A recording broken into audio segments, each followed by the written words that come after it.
So, have you guys ever heard of CRISPR? Yeah, I think I've heard that term around before, but what is that?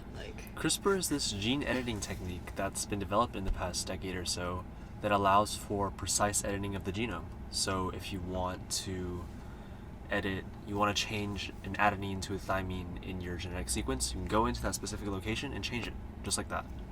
Wait, that's pretty cool. So scientists know how to directly edit our genetic code now? Yeah. I think it's pretty cool how for the past thousands of years, we've looked at biology at the surface, maybe surgery or fixing broken bones and stuff or whatever. But now we can actually look deeper into molecular biology, how proteins, DNA, RNA interact with each other, and us as such macroscopic beings can actually interfere in that microscopic world. I think that's pretty cool. Yeah, I agree. Sounds pretty significant to me. Something else is pretty cool. Is CRISPR, Cas9, is based off of another process that the certain bacteria undergoes, right? Where they also, can directly change their genetic sequence, and we copied that.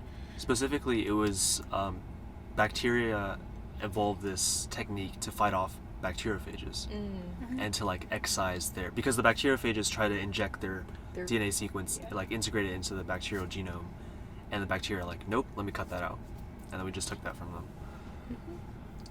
Yeah, which is great for disease prevention, especially for genetic diseases. Imagine hypothetically you had this disease that killed you when you were 20, and then it was this extra 50 bases in your genome. You use CRISPR, take it out, you're fixed. Yeah, no more dying at 20. But of course, theory only takes you so far. So I was reading this paper called CRISPR-Cas9 Gene Editing for Sickle Cell Disease and Beta Thalassemia. Have you guys heard of it? Yeah, I might be familiar. I think I read that one. Yeah. So essentially in the past few months, a genetic therapy has been approved for treating sickle cell anemia. And this is the first time since its discovery and implementation, 10, 15, 20 years ago, that an actual therapy has been approved. So it's pretty big. For real life humans. Yeah, and this is the new, this is the future of therapy. So it's great to be at the forefront of that and actually exploring what that entails. Yeah. It's quite interesting because sickle cell anemia, right? It's, of course, it's a genetic disease, and it causes your red blood cells to be sickle-shaped, misshaped, right? And that, of course, affects their performance and function. And actually, oftentimes, it leads the people who have it to live 20 years less than your average population. So obviously, it has pretty horrible effects. And it disproportionately affects African Americans too. Yeah, so prior to this, the only treatment for sickle cell anemia was a bone marrow transplant. So they basically take someone else's bone marrow that has hematopoietic cells, the cells that make your red blood cells, take a healthy person's cells and put them in you.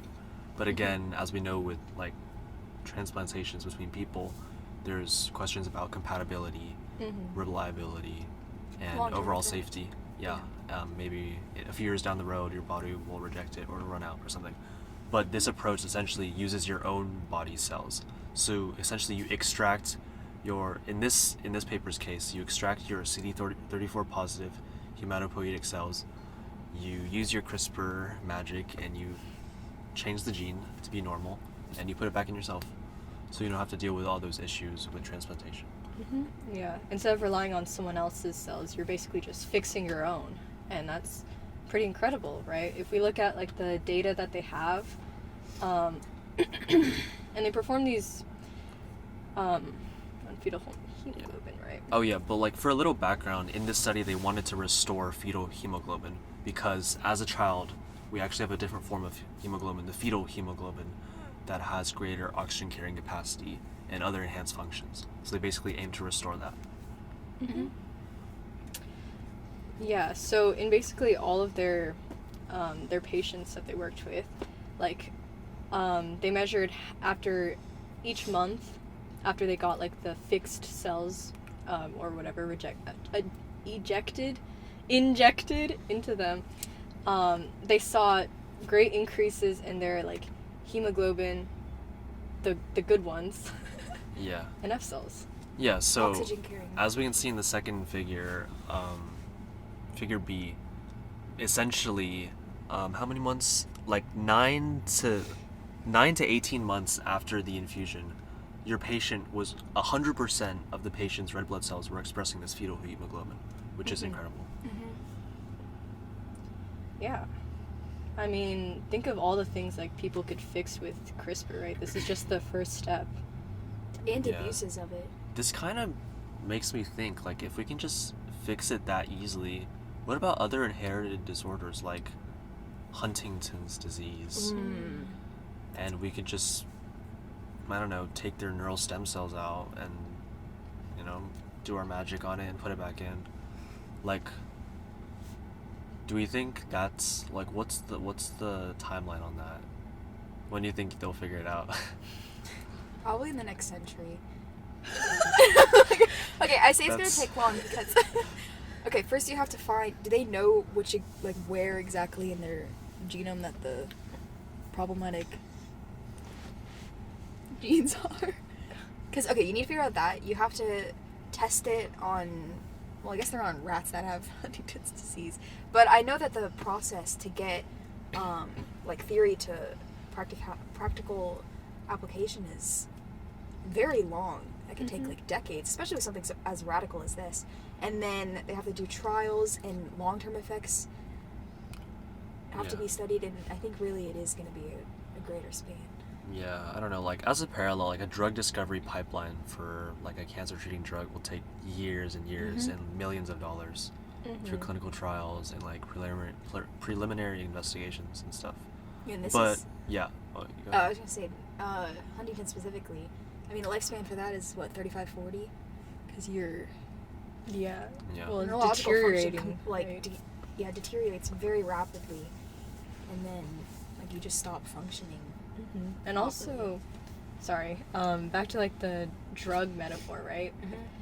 That takes ages, but if you think about like this is completely uncharted territory, like directly gene editing, who knows how long like it'll take for things to get approved, and do you guys think that this would even hit the market eventually for like modern Not in our consumers? lifespan. Maybe there'll be like some secret black market for it. But Oh my god. I don't know. I mean, it's not just doing the research and conducting trials and then like implementing it in the mass population. It's also creating you need a board of regulations and stuff. Yeah, so going off of that ominous note, like, I'm sure if you guys are watching this, you're either completely new to CRISPR or you've been following a bit about CRISPR and gene editing, and I'm sure you all know about the debates over ethics on the usage of CRISPR. So what do you guys think about that? Well, I know a lot of people were talking about like, oh, what if in the future like CRISPR, instead of using it to fix these like genetic issues, right, make these babies healthier, what if we're using them to enhance babies, to like make them stronger or like smarter, right? And the problem with that is because, I mean, this is expensive, and so people that have access to such technology to make their babies like future Olympians or the next Einstein is, I mean, it's really a small portion of the population, and then it's like further widening the gap between that's the wealthy and the there would be poor. like an alpha race of humans with the people who have money that have the potential to just make their perfect babies, and there are people who don't, and then the disparity will just grow wider and wider. I think that's kind of crazy. Maybe even speciation will occur. No interbreeding. That would be bad. That's Yeah, crazy. Jinx. Okay. And also, I mean, I really think, when I think about this, my main concern is long-term effects. Like, does this affect, the ability of someone to have a kid? And do those things that, like, the genes that you change, are those hereditary? Or do the older versions that you were born with, like, I don't know, it's really so interesting. Yes, I agree. It's really fascinating stuff, indeed. Crazy. And I mean, the general public is already so like on the fence about CRISPR because of course like it has these capabilities to do amazing things like this paper talks about, but I think it would also just be really hard to convince most of society to be like, oh, this is something that should be made like publicly available. That's true. I mean, there are always going to be those pessimists, like, oh, we don't want this new, Yeah, but- like, radical thing that can change your life. But I think it's a good thing to keep researching and developing these. As long as it's used, it's regulated, and researchers try to, make everyone's lives better. Yeah. For the good of humanity and whatever. What's whatever? You're a psychopath.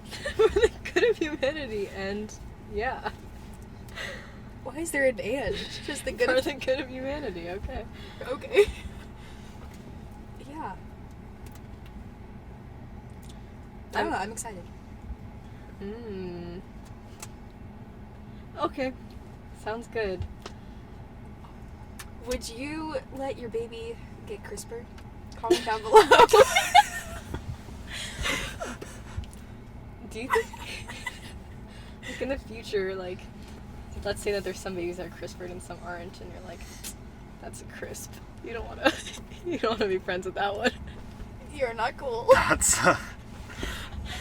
There you go, you just named all of the CRISPR babies. Good It's a job. crisp. It's a crisp. Are you crispy? No, I'm normal. Okay. Okay, cool. Subscribe. Comment whatever Sienna just told you to comment.